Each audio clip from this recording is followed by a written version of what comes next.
شروع اللہ کا نام لے کر جو بڑا مہربان نہایت رحم والا ہے۔ نون، قلم کی اور جو کچھ لکھنے والے لکھتے ہیں اس کی قسم کہ اے پیغمبر صلی اللہ علیہ وآلہ وسلم، تم اپنے پروردگار کے فضل سے دیوانے نہیں ہو، اور بے شک تمہارے لیے بے انتہا اجر ہے، اور یقیناً تم اخلاق کے اعلی مرتبے پر ہو۔ سو ان قریب تم بھی دیکھ لو گے اور یہ کافر بھی دیکھ لیں گے کہ تم میں سے کون دیوانہ ہے۔ تحقیق تمہارا پروردگار اس کو بھی خوب جانتا ہے جو اس کے رستے سے بھٹک گیا، اور ان کو بھی خوب جانتا ہے جو سیدھے رستے پر چل رہے ہیں۔ تو تم جھٹلانے والوں کا کہا نہ ماننا۔ یہ لوگ چاہتے ہیں کہ تم نرمی اختیار کرو تو یہ بھی نرم ہو جائیں، اور کسی ایسے شخص کے کہے میں نہ آ جانا جو بہت قسمیں کھانے والا ہے، ذلیل ہے، شرارت سے اشارے کرنے والا، لگائی بجھائی کرنے والا، مال دینے میں بڑا بخیل، حد سے بڑھا ہوا بدکار، سخت خو اور اس کے علاوہ بدذات ہے، اس سبب سے کہ مال اور بیٹے رکھتا ہے۔ جب اس کو ہماری آیتیں پڑھ کر سنائی جاتی ہیں تو کہتا ہے کہ یہ اگلے لوگوں کے افسانے ہیں، ہم ان قریب اس کی اونچی ناک پر داغ لگائیں گے۔ ہم نے ان لوگوں کی اسی طرح آزمائش کی ہے جس طرح باغ والوں کی آزمائش کی تھی، جب انہوں نے قسمیں کھا کھا کر کہا کہ صبح ہوتے ہوتے ہم اس کا میوہ توڑ لیں گے، اور انشاءاللہ نہ کہا۔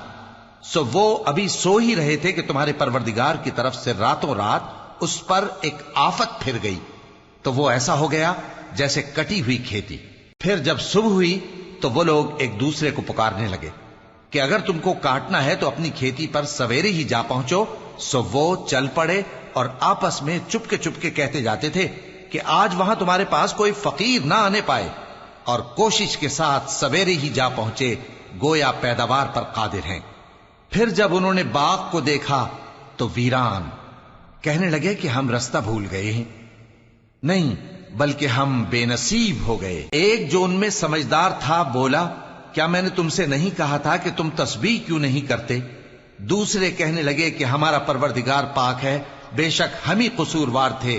پھر لگے ایک دوسرے کی طرف رخ کر کے ملامت کرنے، کہنے لگے ہائے شامت، ہم ہی حد سے بڑھ گئے تھے، امید ہے کہ ہمارا پروردگار اس کے بدلے میں ہمیں اس سے بہتر باغ عنایت کرے، ہم اپنے پروردگار کی طرف رجوع کرتے ہیں۔ دیکھو عذاب یوں ہوتا ہے، اور آخرت کا عذاب سب سے بڑھ کر ہوگا، کاش یہ لوگ جانتے ہوتے۔ پرہیزگاروں کے لیے ان کے پروردگار کے ہاں نعمت کے باغ ہیں۔ کیا ہم فرما برداروں کو نافرمانوں کی طرح نعمتوں سے محروم کر دیں گے؟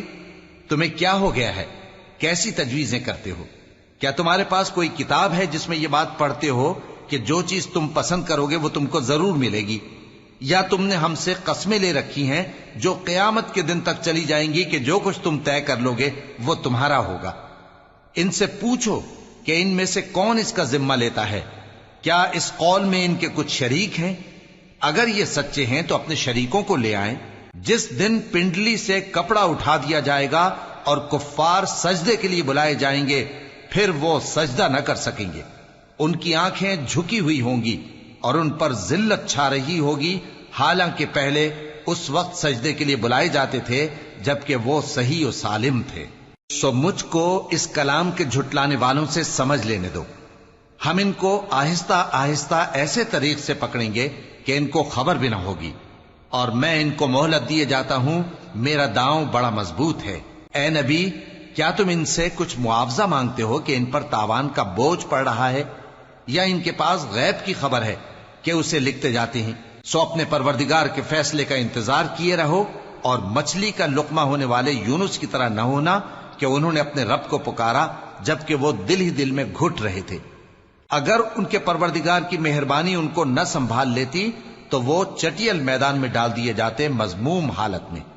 پھر ان کے پروردگار نے ان کو برگزیدہ کر کے نیکوکاروں میں شامل کر لیا۔